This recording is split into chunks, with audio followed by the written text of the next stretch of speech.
Hey guys, welcome to the 50th episode of GuardianCast. Did we say we're going to name it 50 or?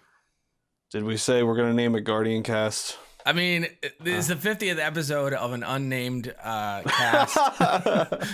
Technically, we could start with episode 1 of the next podcast if we wanted to. It's episode 1 of a new cast. So this is going to be episode 1 of Freelancer Cast, guys. Yeah, no, we can go through 4 or 5 weeks of deciding what the name's going to be again. Be like, I don't know what to call it. Yeah. So, I mean, I'll just say it at the outset. Before we get into anything, the content for the foreseeable future is looking a little bit grim, but we will get into the details on that. Before that, we have a guest this week, Eddie182. What's up, man? How you doing? How are you doing? I'm doing good. Just hanging out, just doing things, doing stuff. Cool. What games do you play? What do you do? Tell us about yourself. So I'm a primarily Destiny streamer. Sometimes I play other games. Just kind of depends on where the day takes me. Yeah. You kind of have to at this point, right? Pretty much, yeah. If you don't have the Destiny burnout by now, you're gonna have it eventually. So you gotta stay busy. Well, it's funny. Actually, I was talking with somebody in chat yesterday, and I was kind of being a little bit negative and saying how Destiny is my favorite game. Like it's always been my favorite game, and I'm just burnt on it. And this guy was like, "It's still my favorite game." He's like, "I'm grinding resonance stems for the Wayfarer title every day." I was like, "Oh, of all the things, the resonance stems that is some dedication, dude." Yeah, I definitely can't handle that. That specifically is probably the worst thing that has ever been in Destiny. Is that Wayfarer grind of the Braytech weapons on Mars? I haven't even bothered with it. It's so annoying. Wayfarer's. See that's some dedication. I think that's the most important seal for people to brag about, because I don't know anyone who would want to sit there and do that. But Jack, do you have the vow? That's right. Do you have the vow is the question. Oh yeah, the vow. That's the big question, right? The bow, right? Yeah, the bow. Oh yeah, no, I got that within the first couple hours. Have you guys been playing Crimson Doubles? I played a little bit with Kinrun, and we had some fun. I got the vow, and I pretty much quit. I was like, I'm done. So, interesting thing about the vow, it is not good. Number one, like I said last terrible. week, it was it's not good. It definitely doesn't one shot. It is unique in the sense that it's the only bow with rapid hit, but rapid hit is probably the most useless perk you could put on a bow. So. There's that. It's also the most beautiful bow with a paywall heart scope. That's pretty rad. Right. So it is a pretty basic bitch bow. And then if you want it to look like a Valentine's bow, you have to actually pay for it. You get the bow by playing Valentine's events, and then if you want it to look like a Valentine's bow, well, then you have to pay money. And so, you're going to decorate this bow that you're never going to use. But that's none of my business. Because it's garbage. Yeah. Yep. So, I hope you all are enjoying that. But aside from the bow, or the vow, I would say that the game type is still pretty fun if you're not playing against two people spamming skip grenades. Oh my god, skip spam is the worst. Yeah. It really, I don't know how they didn't fix it, because it was there last time, Well, for me, it wasn't skip so much as it was throwing those, the trip mine grenades were everywhere. Everywhere. Really? I didn't run into that as much. Definitely skips though. Dude, I would play against 2 Arc Striders, and it's just just over and over again, I should have switched to Arc Strider then. Oh, you're watching them. You're watching them hit you, and sometimes you're just like, fuck it, I don't care, I'll just die. Yeah, it got bad. Running away just becomes a chore, because they're just throwing more and more and more if they have that buff. Yeah. But if people aren't doing that, it's actually super fun. I was solo queuing it, and it was actually a blast. Even teams that were together, I was able to be pretty successful with like the last word and a sniper. Kept getting the same guy in my match before I started playing with Kinrun. His name was like P Bear or something, and I was like, "Come on, P Bear, let's do it, let's go!" Shout out P Bear. Shout out to P Bear if you're listening, because we were killing it. Yeah, nice. Honestly, I think the most fun I've had is solo queuing in doubles, because the spawns when you die separately, it's terrible. I don't know if the spawn locations, they really need to do something about that, because that was rough. Well, I had a thought with the way that buff works, so that it like gives you the enemy's position when they're separated briefly, and then if you scope in, it goes away. That could work for Gambit.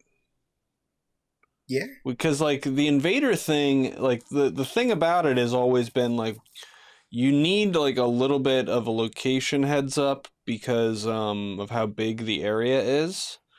But you could make it work like that so that it didn't have like a constant tracking of that stuff to the point where you like know the exact distance below that little icon that their head is, and you can just like scope in and like pre-snipe them and stuff like that. So it could eliminate a lot of that stuff, which would make it probably a little more interesting, Yeah,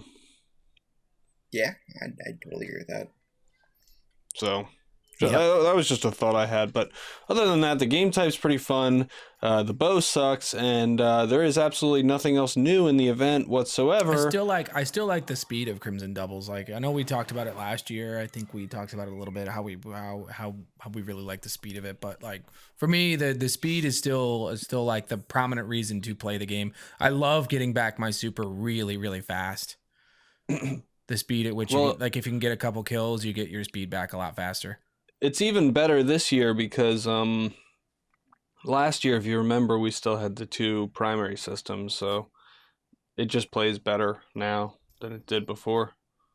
It feels a little bit more like D1 doubles, honestly. Having the ability to do. My question is why we can't do this, like why we can't have this all the time.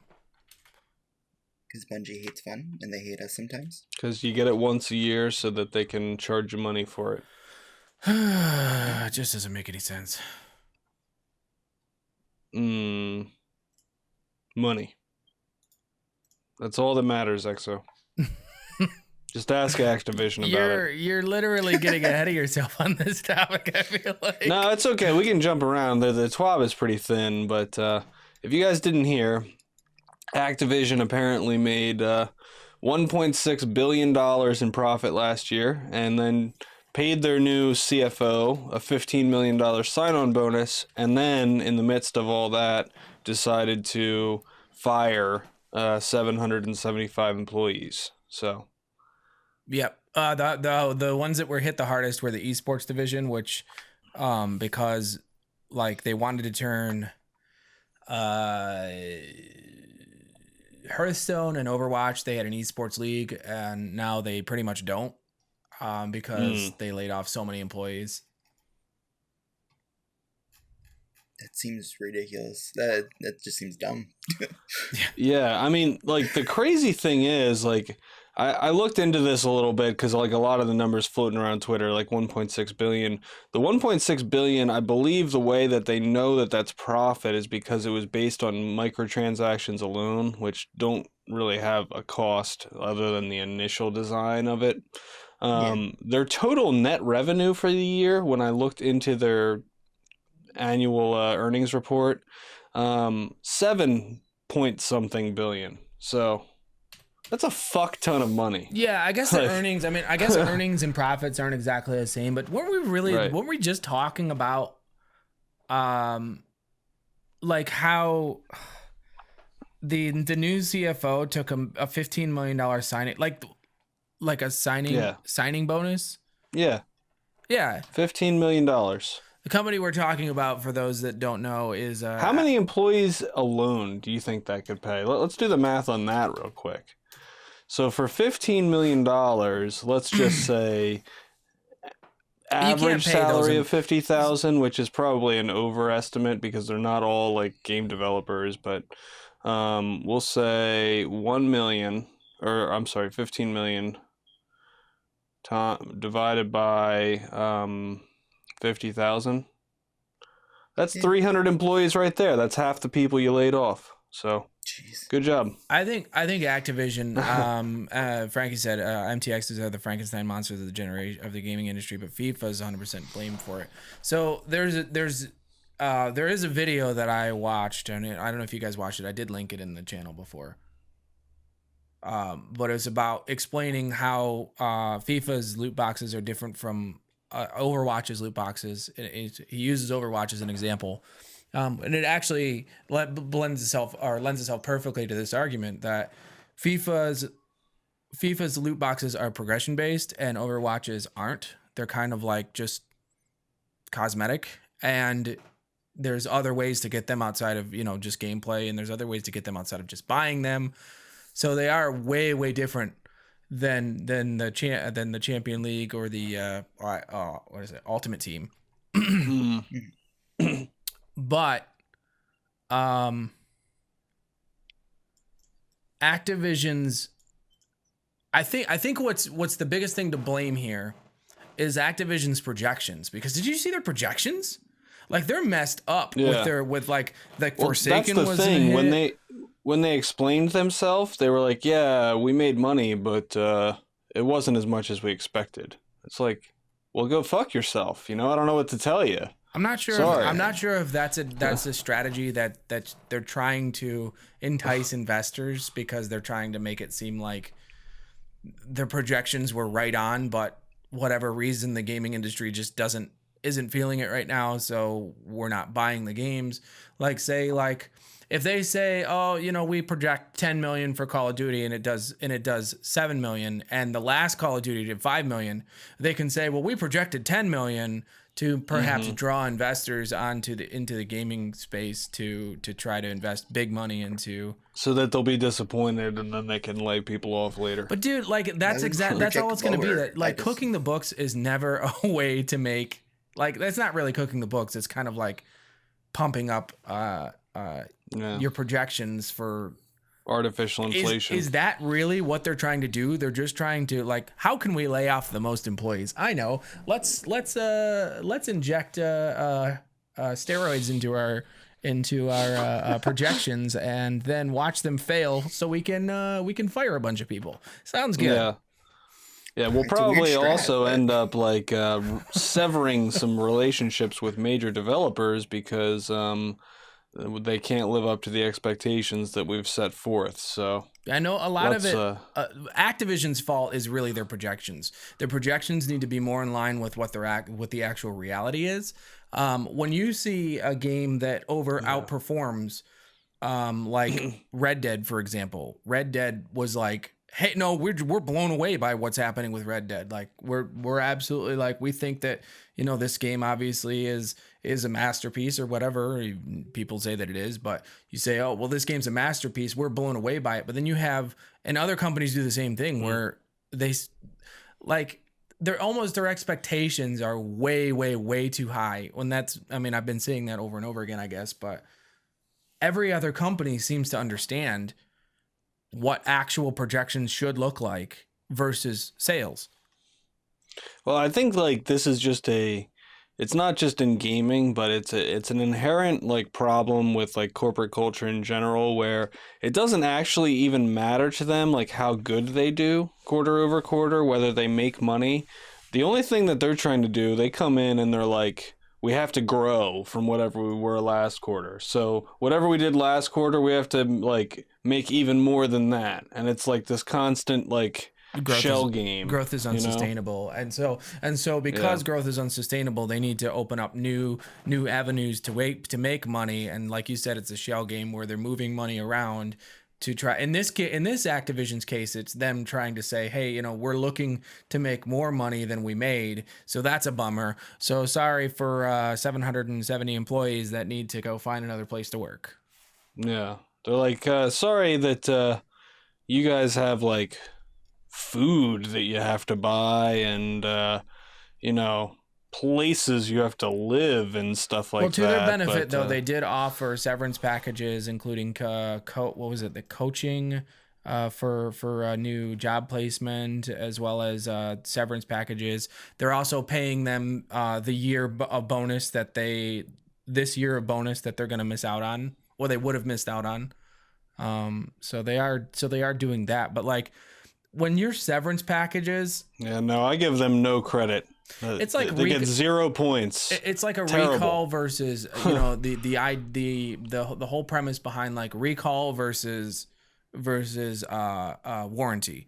So like the Xbox is a perfect example of that, right? The Xbox 360 recall versus warranty. The recall would have like demolished the Xbox division if they would have recalled it. So they looked at that and they were like, well, that's going to cost us, $50 billion or $1 billion or whatever, $5 billion or whatever they came up with.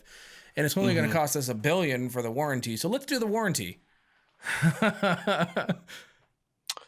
Speaking of like ridiculous amounts of money, I was talking with Huffy last night on stream, and he was talking about Jeff Bezos and like mentioned he's worth $135 billion. Not anymore. And I was saying, yeah, because he's getting divorced. Yeah. But so I actually remember in the summer reading an article about how he had just become worth $100 billion. And I'm like, you're telling me in like 4 or 5 months that the dude acquired 35 billion in wealth? Like, that shouldn't even be allowed. Like, is somebody going to stop this guy or what? Company, and they made their first dollar, I think, in 2001. Yeah. So they didn't even earn any money. They earned no money until 2001, and they were in business from like 1993, I think, or 1994. Really early. Interesting. But they didn't make any money for like the first 6 years, and then they just exploded. But see, everyone was still buying everything on Amazon, but they were like, everything's so cheap, I'm just going to buy it on Amazon. Makes sense. Yeah. I don't know, though. I just, that's too much money. Like, we need to put a cap. That much money in that time. Right. It's just his wife is now, I think, the third most, she will be the third most wealthiest person like on the planet. Yeah, I guess no prenup can protect you from like that kind of well, it's lifestyle, you'd be like, well, I have $1 billion lifestyle now, and I don't think they signed a prenup before they got married. Oh, okay. So you heard it here first, kids. No prenups. Yeah. Yeah, if you're a billionaire, you might want to consider a prenup. Just a thought. Well, that and they live in California, so California has different laws about like lifestyle laws and stuff. So like if they are a billionaire or like a billionaire family and they do get divorced and he's the billionaire, she's still gonna get a boatload of money because her lifestyle should not be impeded because of the divorce is how the courts they have look like at 20 houses, so like where do they actually live? Do they like actually live in California? I'm sure Jeff Bezos is like, no, our primary residence is in Nebraska, Texas. Yeah, Oprah does the same thing. She has a primary residence in Texas and she lives in California or Georgia. I think she has a house in Georgia too. When you have that much money, do you really live anywhere? Well, according to federal tax rates, you have to live somewhere 6 months in order to be considered a resident of the state. So fair, yeah, it's fair. But I don't know, like, so what states, like, if you're there once a month and then you come, I guess if you're like, no, I'm just visiting California for 3 months. Well, I mean, like somebody, like I was saying, like why is he like trying to grow his wealth more? Because like why is he trying to do that? Like if he grew 35 billion in like a couple months, it's like, what's he doing with that? Like somebody in chat last night was telling me that he's just putting it into like tax shelters and stuff because there's no way to spend it. But it's like, no, it should be getting taxed. Like I don't know what's going on here with this money, but a lot of companies have them. It just keeps coming. Offshore, like in other accounts where they are. It's not a company though. It's just him. Yeah, but I mean, like his money is most of it's probably offshore. There's no way that if he's worth 136 billion, it could also be tied to Amazon stock too. Like a lot of it could be tied to Amazon. Well, yeah, stock. I'm sure he owns a lot of his own stock. But well, if he only owns 50% of the or more than 50% of the company, I'm sure he does. Yeah. Yep.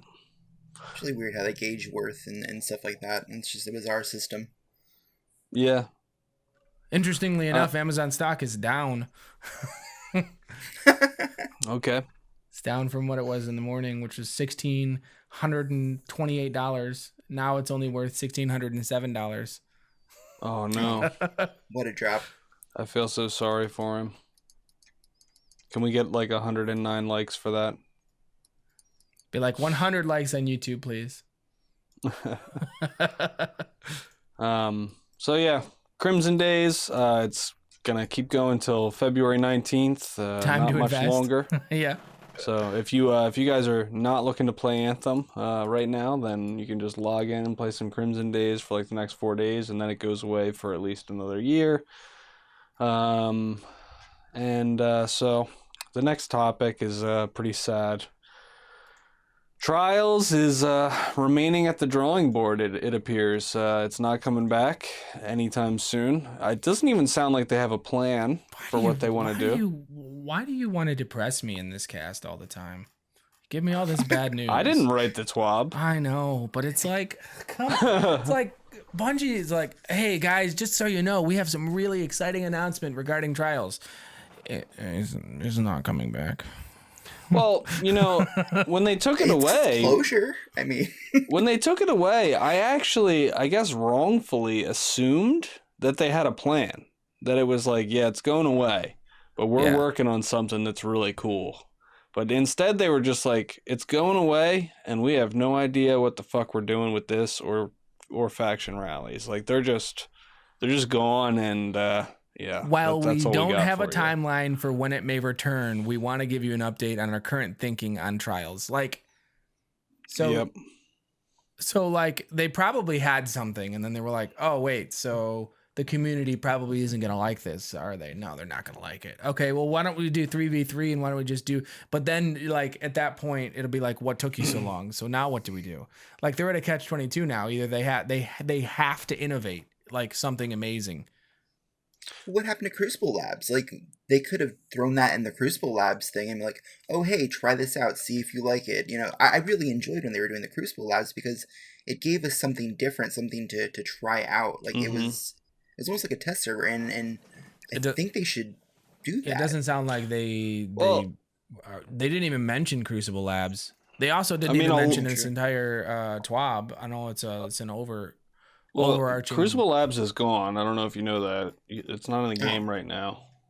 Well, yeah, I know it's not in the game, but like they could bring it back. They could bring back Trials too. Well, yeah, that's a valid point. But so like they're big trying to prime here. us. They're trying to prime us for a 3v3 elimination where they've done nothing. I mean, not with what they're saying here. If they do that, I think like they'll piss people off with exactly what they want. But so like for since the release of Destiny 2, with how they release Trials, everyone in the PvP community has been saying just turn it back to 3v3 elimination.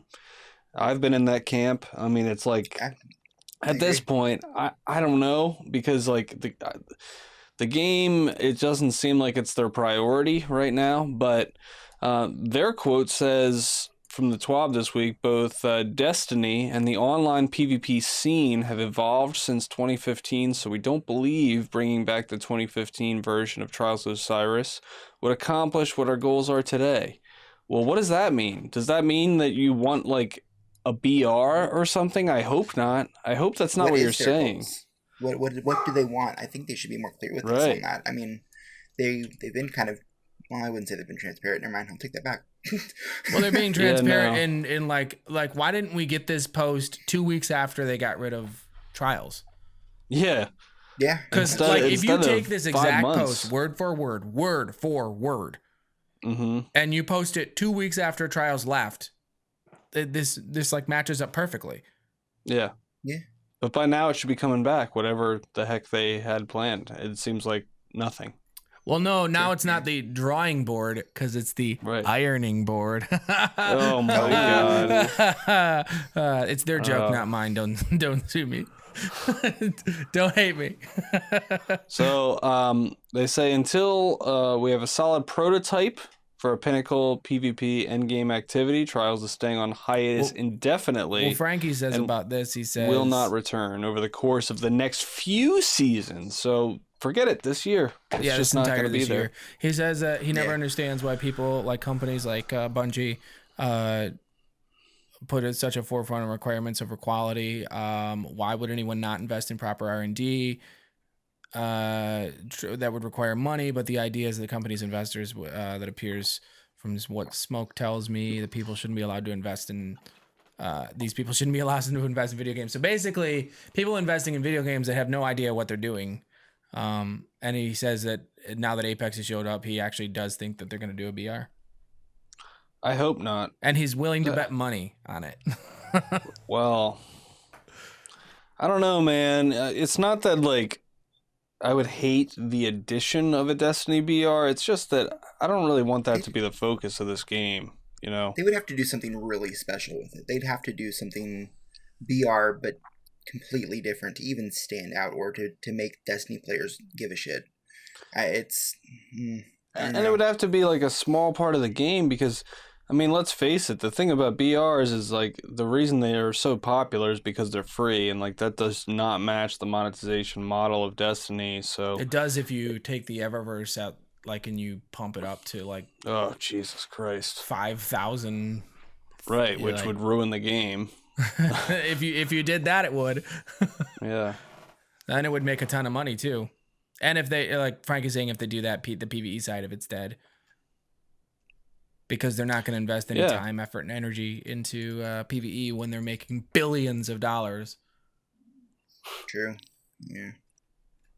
Yeah. I mean, this is not good news.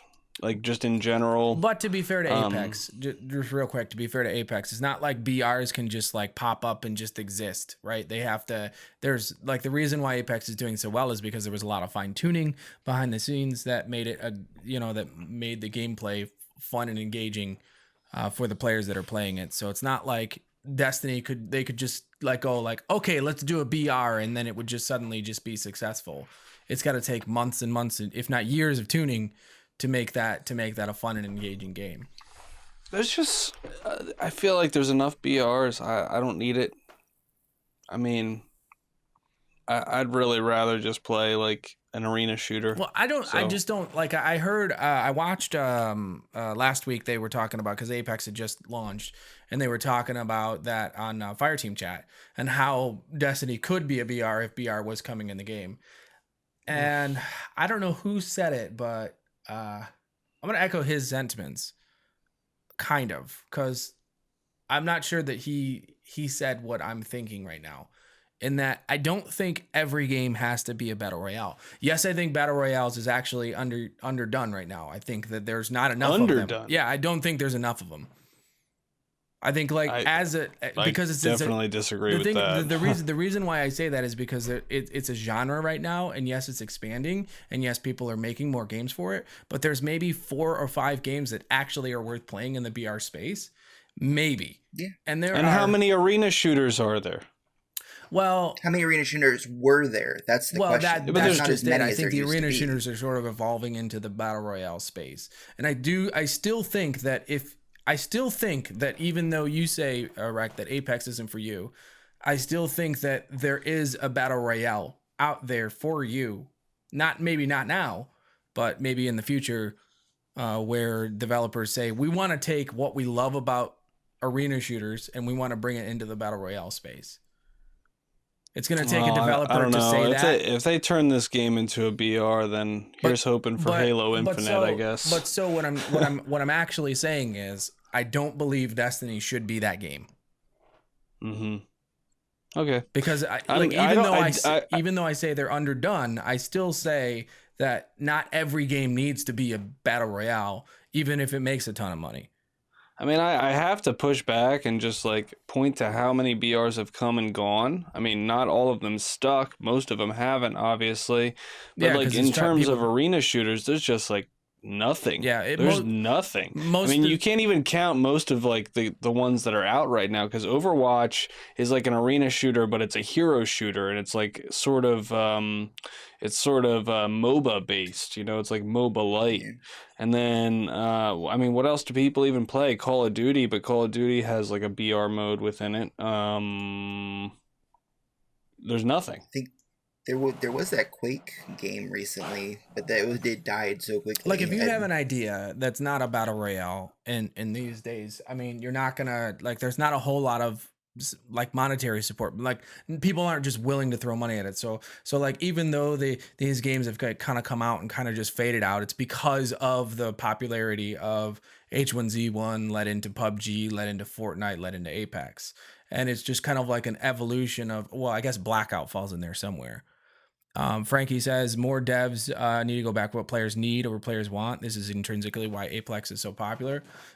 So I guess the best example of something that you might hate in Apex, but it's actually good gameplay design, is creating choke points around the map to where you have to push into or have to push through to get to the next point, and people can choke you in there, or you can kind of creating those engagements right in those zones where you might not like that area, but it's better for the gameplay in overall. And I don't have enough experience to comment. Well, if you apply that same methodology of thinking to Destiny, a lot of what they've been doing lately is what they believe that we wanted. Like, and even Forsaken is like, oh, it's everything I wanted, Destiny to be. But it's not like, they're not thinking of greater things that like elevate beside the Dreaming City, right? But even that only rate resets every 3 weeks. What a weird like roller coaster we've gone through, because Forsaken came out and like the like flurry of emotion and just being like, holy crap, this game is better than I ever thought it could be. And then grinding through all that content into Black Armory. I mean, even when Black Armory was coming out, I was still like, man, there's still like a good amount of stuff to grind, and it's crazy there's more content coming out. But then shortly after Black Armory came out, I was like, there's nothing here to do anymore. Yeah.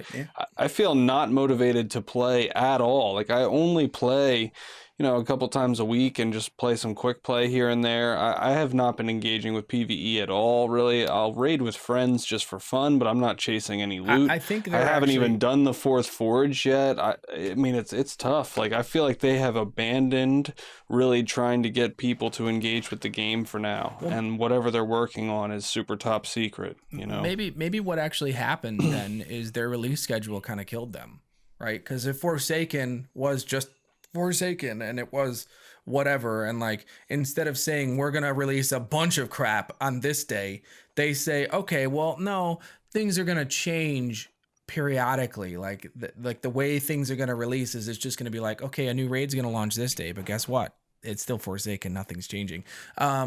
So like, our good feelings about Forsaken could have like held on a lot longer.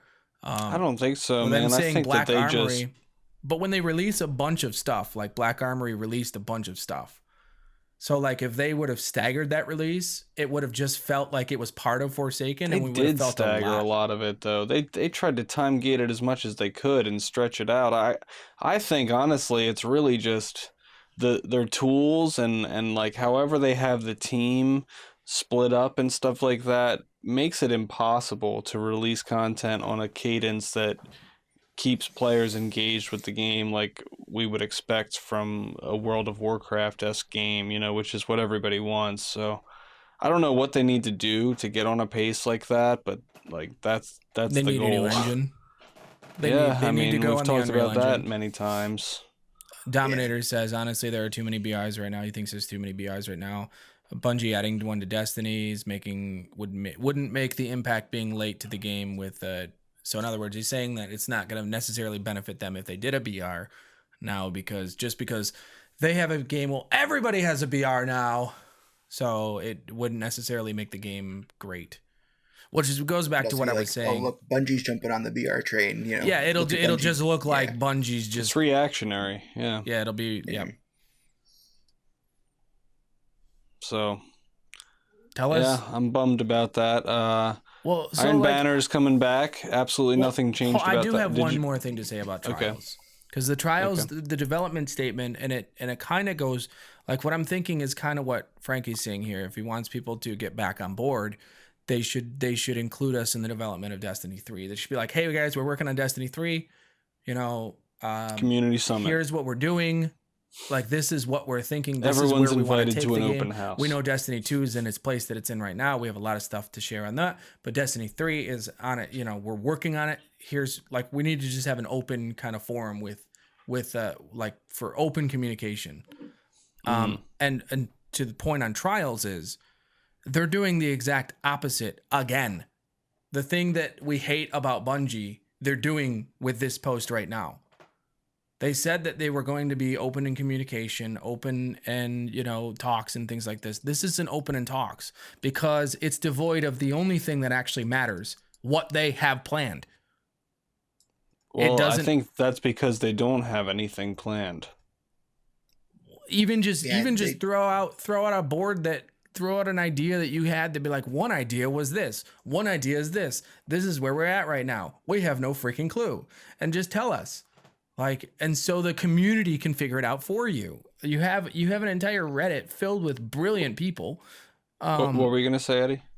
I mean, they did say until we have a solid prototype. Right. Like they have nothing. Yeah. They literally said it. We don't have a prototype of anything. Right. Like, you know, they can give us all the ideas they want, but that's just a sketchbook. Like, what are you gonna do with a sketchbook? Well, then that just You know what I means Yeah, that- I mean, it's just all that'll happen with that is that all of the ideas will get shot down before they have a chance to even be a concept, you know? Exactly. well, that just means that all they're doing right now is playing Apex and going, how can we fit in as many? I Like, hope literally, that's what they're doing. No, Then that has to be what they're doing. No, what they're doing is working on Destiny 3 or whatever they're going to call it, and then just ignoring all of the problems in the game. Honestly, that's what's happening. That's why the game feels this way, because most of their team is working on a secret project, which may or may not include Trials, but we know it's at least September away, and I would expect even longer than that, at least into 2020, you know, and I just don't know how this game is going to sustain itself until then. It doesn't feel like it can. Till They're gonna have to do something 2020. pretty cool with the Drift Season of Drifter. Yeah. Yeah, I don't think so. Like, I think the problem is going to be population, and so like, and this is a problem that even Call of Duty Blackout had as it relates to the BR community, right?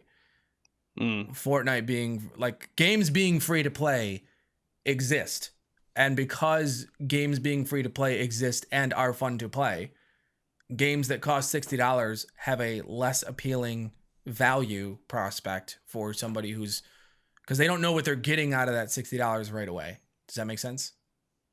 I can understand that point of view, but I think that, I mean, we've talked monetization models to death, but I think for an investment game like this, that just doesn't make any sense. Like, there's no way that they're ever going to be able to make this on a free-to-play model, because everything that they would have to sell to make revenue would water down like the potential excitement of loot, and it's just not there. So they got to find another way. Yeah. So real quick, not much to say about this, but Iron Banner's coming back, the last one of the Season of the Forge. There's absolutely nothing changed once again. The loot is still the same. Yeah, I probably won't be playing that at all. So just putting that out there. And So I've been holding on to the all of the 7 things completed for all 3 characters since I was expecting to have to do it, you know, and you know, I was planning for the next thing, and we're like, okay, so they fixed it, so I can't get the powerful engrams out of it. But there's a triumph in there that says complete all the things in a single season. I can actually get that triumph now because Oh, nice. it's like, I think it's a 200 point triumph. So hey, there you go. because I've just been hoarding them until the next Iron Banner. So we finally have a date for Season of the Drifter. It's going to be March 5th. And no details. Yeah, no details about it, which is odd. They have this whole preamble about how like there's been a lot of snow in Seattle, and they're like, yeah, because there's been a lot of snow, we haven't really been at the office. So I guess that goes back to your thing about them being like, oh, we're all just playing Apex right now. Yep. They're like, hey guys, it's snowing today. What do you say we just stay home and do other stuff, But they say that they've been working from home and stuff like that. So I don't know. There is one thing that has me interested in this whole preamble where they say that Season of the Drifter will arrive on March 5th with some exciting evolutions for your Guardian lifestyle. Do you think that means anything? Like, I mean, that's a very vague thing to say, but at the same time, Gambit BR. Oh my god. Gambit has evolved. That's what they've been waiting to release this entire time. Gambit. I am just so worried about this whole season because it's Gambit centric. Because Gambit sucks right now. So they are supposed to be revamping it somehow with this Season of the Drifter. So they're supposed to be injecting they're supposed to be injecting something into it, something making it better. But I hope that there's at least some reason to play in this entire season. But Thorn, we're gonna get Thorn. Yeah, but that's probably not gonna be till the end of the season. No, I know. That's okay. I am enjoying The Last Word, and I think once Thorn comes out, that it's just gonna be a pain in my ass. So yeah, it's gonna be Thorn spam everywhere, which is. I hated Thorn in D1. That thing was the bane of my existence. Yeah, then again, I wasn't good with hand cannons. Well, technically in the stats, and we can't trust the stats as we know from The Last Word, but Thorn is actually a pretty fast firing hand cannon, but I'm wondering if they're going to go thematically, if they're going to make it like a 110 and make it actually 2-tap.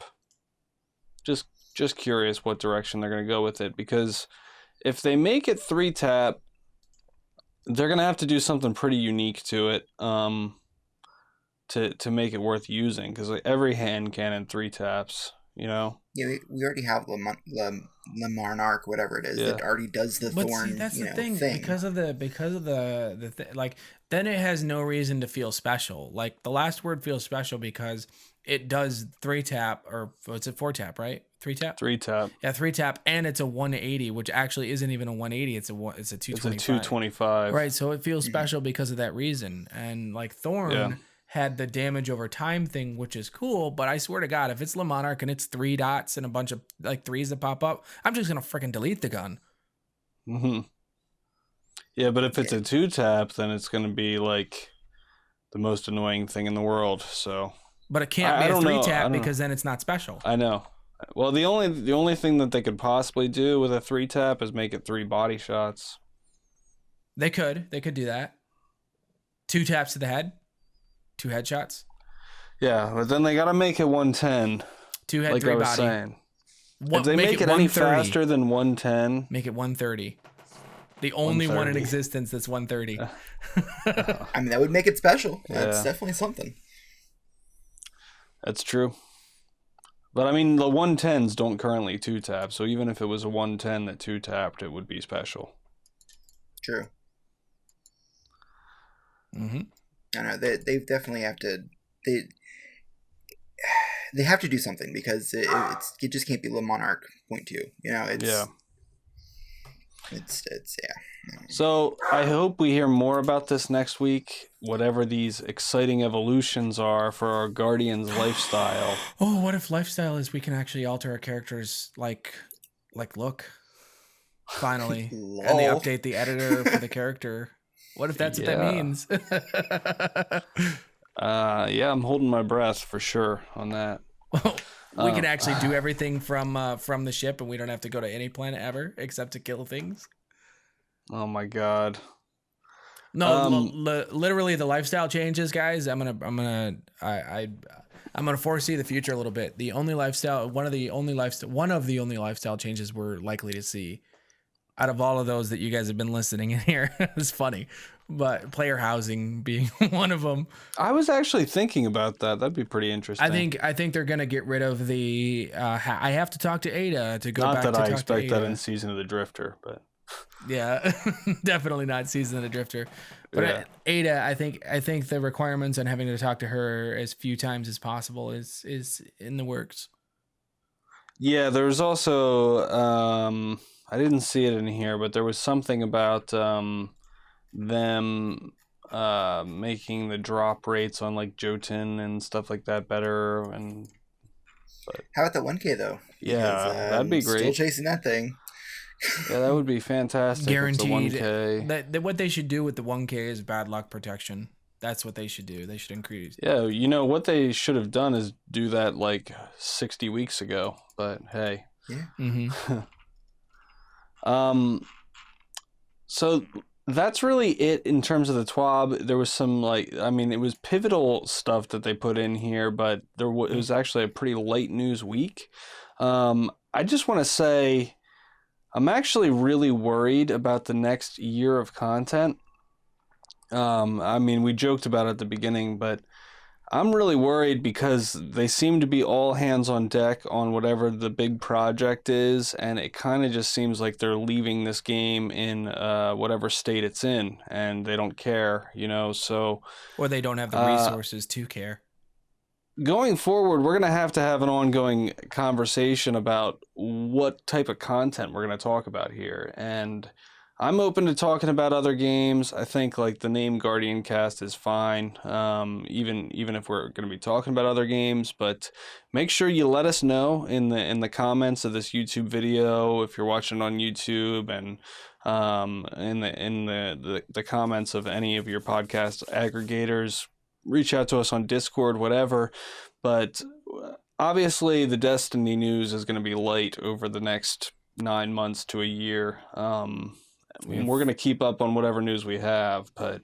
Well, they did say I'm that concerned. they resolved some issues with update 2.2.0, right?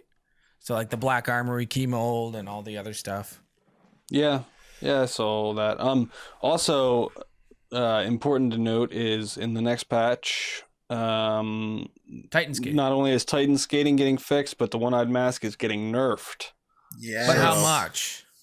I don't know, but that's a double whammy against Titans, and I'm all for it. Yeah, I think Titans have had their reign of terror for long enough to be honest. Yeah. Enough with the Titans, all right?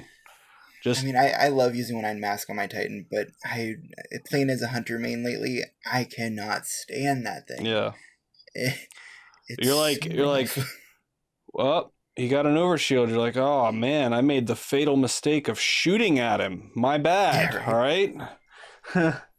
Sorry you shoot, about you that. lose. Yeah. Freelancer cast, Apex, or would be Legends cast, right? Yeah. I'm gonna get Recked to reinstall it, and we're gonna have a good time. Yeah, I'm probably gonna give it another try with friends at some point. You got to play with friends. Solos and duos are coming in that game, and they just they leaked with. I guess that was a leak as well. Somebody, just like Destiny, they data mined the code and they found a solos and duos mode. And then, so are you guys both playing Anthem this weekend? tonight? I don't know. I'll play it for 10 hours because that's what I have. Oh yeah, you have the trial. I don't know. I'll be playing it. It'll probably destroy my CPU. Then again, I haven't seen what the new specs are, or if it is destroying people's computers. I don't know, because when I tried to load up the demo, it literally maxed out my stuff and tried to melt my CPU. It was real fun. Were you trying to stream it? No, I was just trying to play it. Are you gonna play some Anthem this weekend, Recked?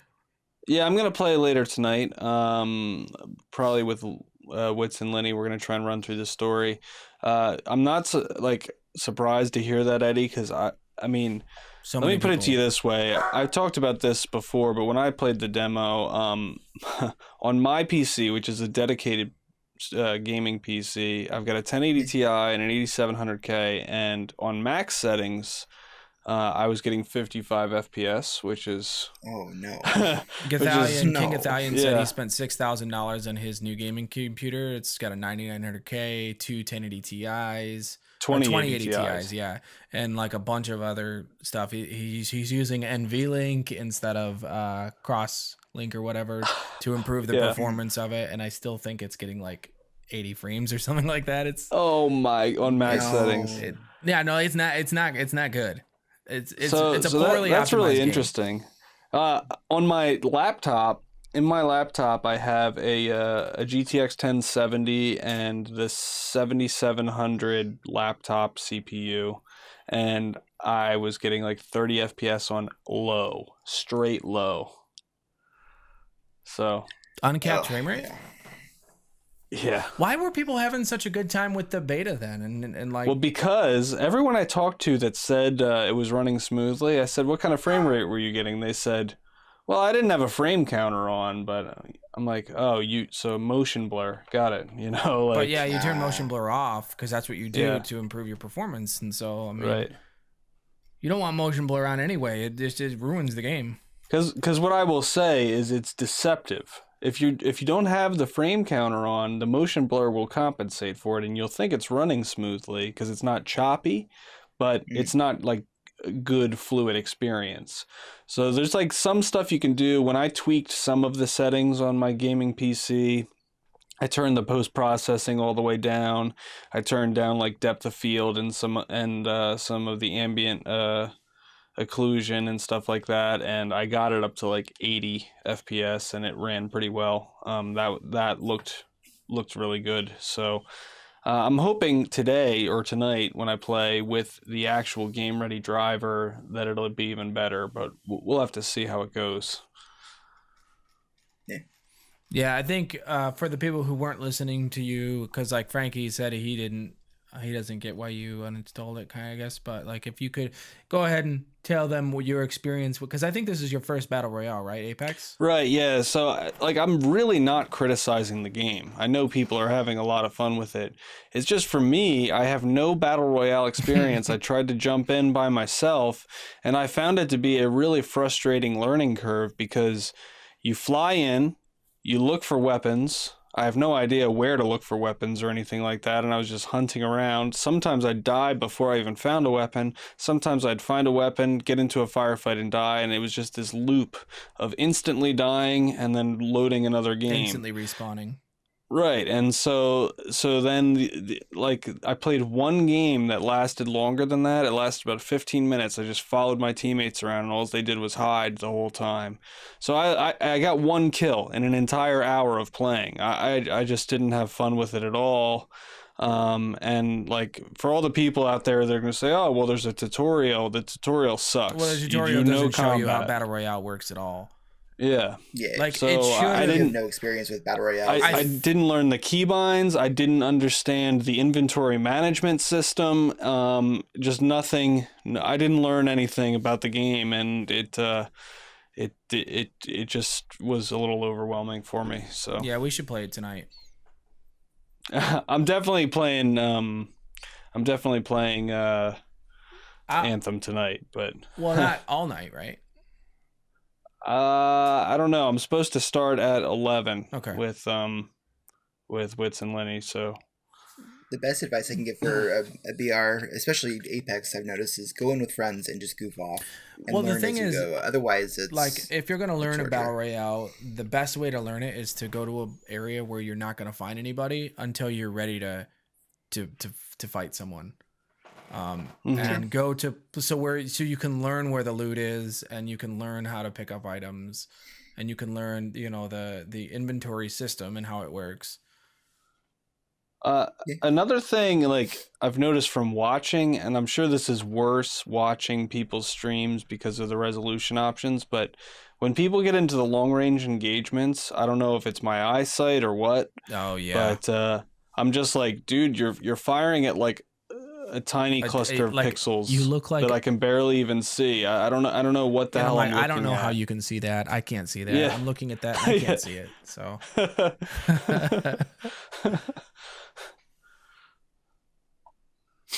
Yeah, so we'll definitely like install it, bro, and we'll have some fun with it. I promise you a good time with Apex. Okay.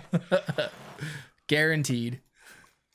Aside from that, I'm having a blast with Kingdom Hearts. I beat Arendelle last night. That was a really awesome world. I think it's my favorite Last one so night? far. Wait, Yeah. so 2 days ago the Frozen 2 trailer dropped. Yeah. Was that coincidental that you beat Arendelle and the Frozen 2? Yes. Happened to coincide? Yeah, I would say so. It was probably coincidental. Or did you launch the trailer and you didn't even know it? Like you did something in the game that launched the trailer. Yeah. I unlocked the trailer for the world. Mm-hmm, yep. I will say that I finally died in the game. I'm like 16 hours in now, and I've died twice. Both times were pretty careless mistakes, and I wasn't even fighting a boss, so that's kind of interesting. But yeah, the game's not very hard, so let's hope for a final mix soon. Did you do it on proud mode? Yeah. Yeah. Is there another difficulty after you beat that or no? Nope. Oh. Yeah, it's kind of a yikes. But the gameplay is amazing. It's a really awesome game. The cutscenes can be really cool, but at the same time, I do feel like there's too many of them and they're too long. Some of the cutscenes, and I'm not exaggerating, last over a half an hour.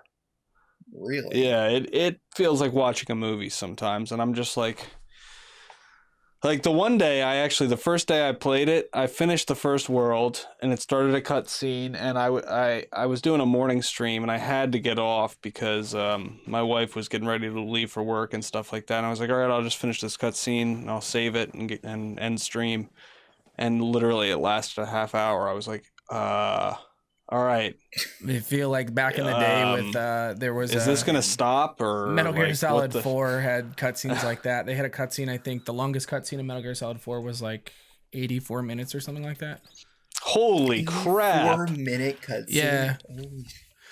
Oh my god, dude. Yeah, if I ever replay this game, I'm not watching any of the cutscenes. Like, okay, so the happening. longest individual cutscene in Metal Gear Solid 4 was 27 minutes. It holds the Guinness World Record. But the most amount of I bet you the reason that this isn't qualifying over that is because there's loading screens between some of the cutscenes, but it is still continuous back-to-back cutscenes.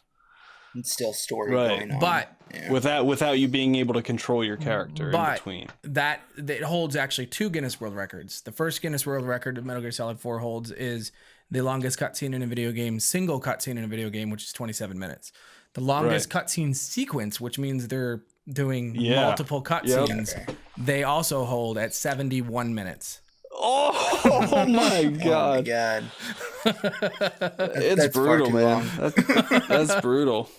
Yeah, it was a monster. And like the people who were, because me, like, especially, like, I really love Metal Gear Solid games, and I was like, I just want answers, and I was like, what did I just play? yeah. I didn't even know. Yeah. So a little bit under talked about because Anthem's coming out today is also that Metro Exodus came out today. That's probably going to be the next single player game that I play. It's gotten a lot of heat recently because of the whole controversy with it only being on the Epic Store and stuff like that. People are pretty pissed about that, the exclusivity. I'm going to play it anyway. I don't care. Hell with it. I don't really understand the problem with that, really. It's still linked to Uplay. I get the problem with it because people pre-ordered it on Steam and they're upset about that, but but you get your money back. It's not. Yeah, right, exactly. And then other people are like, I don't want to have the Epic launcher, but get it on Uplay then. I don't want to be inconvenienced. Like, just get it on Uplay if you don't want that. Like, what they really don't want is they really don't want any launcher. They just want to buy the game and be like, they want to go back to the days of buying a physical game in a store. And I loved packaging. I didn't know that Epic Store has a lot of security problems. I guess Frank is saying that Epic Store has security issues. I don't know, but it's a single player game. I'm looking forward to playing it. The visuals look incredible. I've already started looking into some benchmarks, and it seems like the game runs really well. So I'm excited. But we're not talking about Division? No, we're talking about Metro Exodus. Oh, Metro Exodus. Yeah, there's that in Division as well. Because I thought you were talking about. Okay. No, so the Division actually, I didn't play the demo, and I'm glad actually, and I am sticking to my decision of not playing that game because every review and impressions video I've watched, they're like, "Hey, the Division 2, it's a lot like the Division 1." It's a video game. You might like it. Yeah. I'm like, I didn't like the Division 1, so I'm not gonna do that. And you know what else they said is like. The thing, my biggest criticism of Division 1 was like, I don't like the cover-based shooting, which is like the whole game. It's Rainbow Six is really what it is. It's Rainbow Six with the multiplayer engagement. And I was watching an impressions video of Division 2, and like I was listening to this guy talk about it, and he's like, if you like the Division 1, it really like emphasizes the stuff from that and makes it more pivotal. He's like, in Division 1 you were really able to build away from the cover-based shooting. He's like, but in this game it forces you to do it, which is a good thing. And I was like, all right, well that's definitely out for me. Like I'm not doing that at all. The only issue that I saw that was prevalent in Division 1 and then it made it into 2 was the mechanic. It actually, like, if you don't want to do it, you're not going to like the game at all. Because you do have to have cover, right. And when you peek cover, you better not do it with a ball. Like my most successful strategies with boss fights in Division 1, and it kind of transferred in Division 2, is like throw a concussive grenade so that the boss can't shoot you, then peek and shoot him, and then when he goes to shoot you again, make sure you're behind that cover so he can't shoot you again. That was probably the thing I hated the most about Division was the cover, because I wanted to run and gun, I wanted to engage, but yet they made me. It might have been the abilities though, because like with Division 1, I had way more abilities that I could pick than what we were able to play with in Division 2. So it depends, because like you can use abilities too, like with I don't know if you guys like Ghost Recon, but I played Ghost Recon. I had a blast with it. But it's a single player game. Ghost Recon Advanced Warfighter, I think. Not Advanced Warfighter, but the Wildlands. Right. The most recent one. The Wildlands was fantastic. It was awesome. But I mean, I kind of like those. Like, I think like the way that Destiny shouldn't be a BR, I think that those games like Division should also exist, and they scratch a different itch than like Division. I'm fine with it existing because I don't even put them in the same camp, and I can enjoy them. I can compartmentally enjoy them, if that makes sense. Like I can enjoy them for what they are and what they do, and how much fun I can have with the game. And then like I can go to the Destiny and can be like, oh man, I can just shoot and just like have a good time, whatever. And then with the Apex, I think that's the best part about video games. It's like you have your different worlds, your different things you can do. They don't all have to be the same. They don't all have to coincide. You can have, your hack and slash games. You can have all of that just separate. Mm-hmm. Yeah, exactly. Yeah. You don't need a BR inside of a shooter. Like it just Kingdom Hearts Battle Royale. Plus the Dark Zone. It's okay to have different that's games. It. That's what we need. Kingdom Hearts Battle Royale. Yep. That's exactly what not Kingdom Hearts, but what would they title it? Like Kingdom Hearts 0.2 over 265 and a half BR. Imagine seeing Woody rip the head off of Elsa. I mean, come on. Oh come my on. god. Yeah, I would pay to say that. That actually sounds like a blast now. You make me want that game. Let's do it. All right. I picked up a Keyblade. I win the game. Yeah. Now you have to upgrade it. Yeah, level 1. Keyblade level 1 here. Yeah. But yeah. So, I mean, you guys have any other games you wanted to bring up or talk about, or any other news? And The only thing I wanted to mention anything? about Division was the Dark Zone. Like that was the whole thing. Like I know it had its bugs, Didn't but they like take that out in Division 2? dude, they messed it up so bad at first. Like What did they what they do? did was they normalized the loot of the entire Dark Zone. So no matter where you were getting normalized loot for like before when it launched. Like if you went down to the lower zones, you could only Mhm. get lower level tier loot. So pretty much no one would be there. Everyone would be in the high end loot zone. So they said, well, nobody's in these other lower loot zones, so let's just normalize it for everybody and make it. And it was awful. 1.8 changed it, and it made it a lot better. And it seems like Division 2 is going more in the better, thing. So it's a totally different PvP experience that you probably haven't had. You definitely haven't had in Destiny, and you haven't had it in Apex either. And it's just a lot of fun to just kind of like, because it's PvE, and then other players kind of like fight you for the PvE loot. It's really, really interesting. It's like RuneScape Wilderness. Pretty much, right? No, it's like Diablo 3. It's like Diablo 2 with PK people like that have turned themselves into a PK. Acronym for player killer, I guess. I don't know if it's I don't know what that is. But like basically someone would make themselves awful, like an awful human being, and then would come kill you, steal your loot, rogue. and then Going rogue was so much fun. Yeah, going rogue in Division is what it's called. Yeah. Think of when I public played event. EverQuest back in the day, I actually played on a PvP server, and they had like a whole server that was dedicated to PvP. Actually, a couple of them, and the mechanic was basically that no matter where you were in the world or what you were doing, that like players could attack each other at any time. So some people would be real scumbags and wait until you were like in an engagement with a mob and then like wipe out your whole group. The Dark Zone, I really like that because it was like an evolution of like an older game that we played that we really enjoyed, kind of in internet's nascent time. And I remember back days where I used to play Diablo 2 and I used to kind of like take part in those kind of matches. Frankie says, think of public events where everyone's killing each other to complete the mission before. So like you can complete the mission, but then other teams have to compete against you to complete the mission, and you're killing each other to do that. Because you get like high level loot. The way it works is you did a PvE activity. You killed a boss in the PvE world, and at any point you can see other agents that go rogue, and they can shoot you and kill you and take your stuff.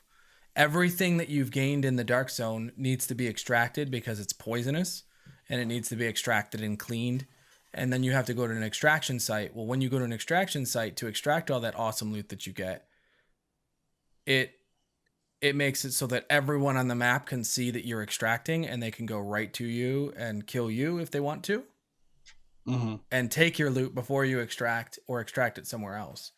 Once it's extracted, it's yours forever. You never lose it. But it's like the best loot in the game. It's an interesting concept. It's a lot of fun. Well, I mean, that's all I really have for this week, unless you guys have anything else that you wanted to bring up. Eddie, thanks for coming on. I really appreciate it, man. Thanks for having me. Yeah, you're always welcome. This has been the 50th episode, guys. It's hard to believe that like a whole year has gone by and we've put out 50 episodes. I'm really enjoying the new format of the show. If you guys haven't checked it out on YouTube yet, you should totally check it out on YouTube. We have some awesome B-roll gameplay and high quality 1440p 60. It's super cool. Check it out. Make sure you give it a like, subscribe, all that good stuff. Definitely comment to us. Tell us how awesome we look. Well, not how awesome we look, but how awesome it sounds, because we definitely Wits is putting a lot of effort into the audio now, so yep, we're working on a couple other things nicely. We want to get some animated graphics for an intro and outro on the YouTube videos, and then also we are still working on the website. I got to talk to Diet about how that's coming along. But yeah, thanks everybody for coming. This has been an awesome episode, and we'll see you next week. Peace. Yep. Bye.